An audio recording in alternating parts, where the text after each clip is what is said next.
Je reçois pas mal de questions sur ma vie d'étudiant étranger aux États-Unis et je vois que ça intéresse beaucoup de gens. Aujourd'hui, j'ai décidé de vous faire une vidéo un petit peu plus simple et plus sérieuse que d'habitude. Commence pas, s'il te plaît. Ok. Je veux juste vous parler un petit peu plus en détail de mon expérience aux États-Unis en répondant aux questions qui me sont les plus posées. C'est parti. Question numéro 1. Pourquoi as-tu décidé de devenir un étudiant étranger? Alors pour être honnête, il y a plusieurs facteurs qui m'ont donné l'envie de devenir un étudiant étranger aux États-Unis, mais c'est vrai que ma principale motivation était d'apprendre l'anglais. Je voulais également découvrir une autre partie du monde. J'ai en quelque sorte fait une saturation de ma vie française. J'étais arrivée à un stade où je faisais beaucoup d'erreurs et beaucoup de mauvais choix. Je ne savais plus qui j'étais vraiment au fond de moi-même et je ressentais vraiment le besoin d'un renouveau. Donc partir un an à l'étranger semblait être l'occasion parfaite pour moi de découvrir une nouvelle culture, de rencontrer des nouveaux gens, de démarrer une nouvelle vie, tout simplement. Question numéro 2. Avec quel organisme es-tu partie et que penses-tu de cet organisme? Je suis partie avec un organisme nommé ISPA, ISPA, qui est un organisme français qui organise des plus ou moins longues périodes à l'étranger. Pour tous ceux qui n'habitent pas en France, l'équivalence d'ISPA s'appelle IUSA. ISPA et IUSA sont en fait en sorte de collaboration. Et qu'est-ce que je pense de mon organisme? Je pense que ISPA est un très bon organisme, très professionnel. Ils font vraiment un excellent travail, ils suivent vraiment les étudiants pendant qu'ils sont à l'étranger. Donc voilà, ISPA, si vous regardez cette vidéo, merci pour tout, vous êtes au top. Numéro 3. As-tu progressé en anglais? La réponse est oui, j'ai énormément progressé en anglais. Je suis un petit peu partie de rien. Mes bases en anglais étaient plus que médiocre et c'est vrai que maintenant je me considère comme quelqu'un de fluent. Même si c'est vrai qu'il y a des mots que je ne comprends pas et que j'ai besoin de vérifier dans le dictionnaire ou qu'il y a quelques fautes de grammaire que je fais de temps en temps, en dehors de ça je suis complètement capable de tenir une conversation.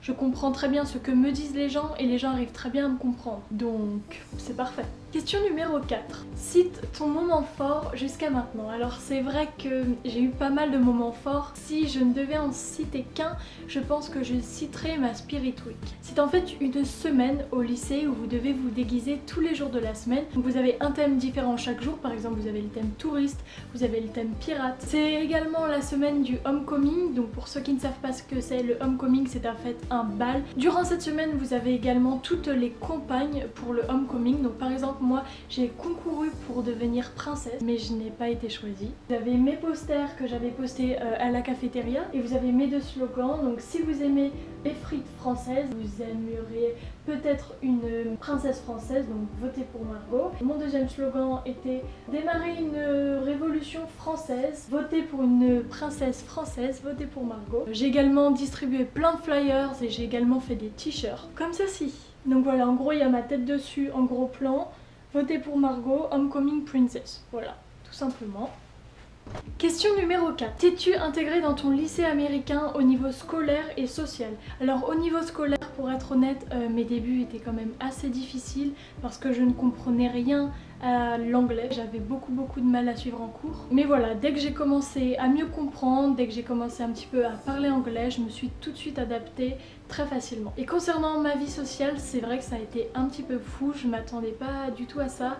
Mais dès que je suis arrivée, tout le monde a voulu apprendre à me connaître, qui j'étais, etc. C'était vraiment en mode « As-tu entendu parler de la nouvelle française ?» Pour moi, c'était un petit peu flippant au début, mais ça m'a quand même permis de me faire des amis très rapidement. Je ne sais pas si c'est parce que les gens sont naturellement très gentils et très accueillants ou si c'est parce que les gens avaient vraiment pitié de moi parce que j'étais vraiment paumée et que je ne parlais pas du tout anglais. Je me suis très rapidement adaptée au niveau social également quand j'ai lancé ma campagne pour le homecoming. Quand vous faites une campagne, vous êtes obligé d'aller vers les gens, de distribuer des flyers et les convaincre de voter pour vous quoi. Question suivante, comment se passe ta vie avec ta famille d'accueil et Anna? Pour ceux qui ne connaissent pas Anna, c'est une étudiante étrangère qui vient d'Allemagne et en fait on vit dans la même famille d'accueil, donc on est en fait en double placement. Je m'entends très bien avec ma famille d'accueil, même si c'est vrai qu'au début je l'ai trouvée assez étrange. La culture américaine est très différente. Dès que j'ai commencé à m'habituer, ça allait tout de suite mieux. Ce sont vraiment des gens géniaux que j'apprécie énormément. Ce sont des gens simples, mais qui sont vraiment très généreux, ils sont toujours prêts pour aider et puis c'est vraiment un plaisir de vivre avec eux. Et puis concernant Anna, c'est vrai que je pense qu'on a eu pas mal de chance parce qu'on s'entend très bien, je la considère vraiment comme ma propre sœur, je l'adore vraiment. Je pense que ça va me faire très bizarre quand je vais devoir quitter les États-Unis parce que je pense qu'elle va beaucoup me manquer. Quelle est la chose française qui te manque le plus? Donc si on parle de choses et on ne parle pas de famille et on ne parle pas d'amis, je dirais que la chose française qui me manque le plus, c'est la nourriture française, le bon fromage coulant qui vous fait puer de la gueule, voilà. Très glamour, je sais. Question numéro 8. Quelle a été la réaction de tes parents quand tu as décidé de partir? Mes parents ont très bien réagi, c'est vrai que ça m'a un petit peu étonnée au début parce que j'ai vraiment une relation très fusionnelle avec eux. Mais c'est vrai qu'ils se sont quand même fait très vite à l'idée. Ils ont vraiment accepté le fait que je veuille partir aux États-Unis pendant un an. J'en suis d'ailleurs très reconnaissante. Je pense que mes parents sont aussi assez fiers de moi. Partir un an à l'étranger comme ça, toute seule, c'est quand même une grosse décision, c'est pas facile à prendre, surtout quand vous êtes jeune comme ça. As-tu choisi ta destination?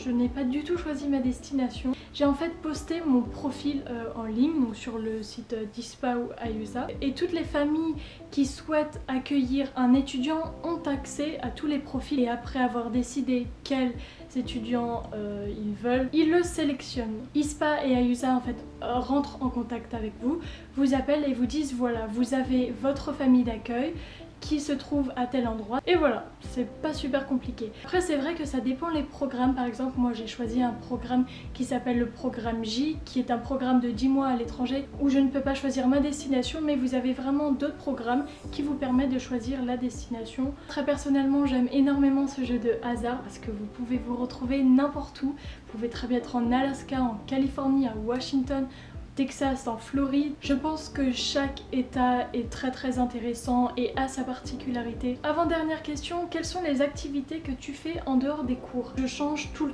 temps d'activité, mais c'est vrai que j'ai la particularité d'habiter à Orlando en Floride et c'est vrai qu'il y a quand même pas mal de parcs d'attractions. Je pense que l'activité que j'ai le plus répétée, c'est le fait d'aller à Disney. Je suis déjà allée 7 fois à Disney. J'ai encore prévu d'y retourner avant que je parte.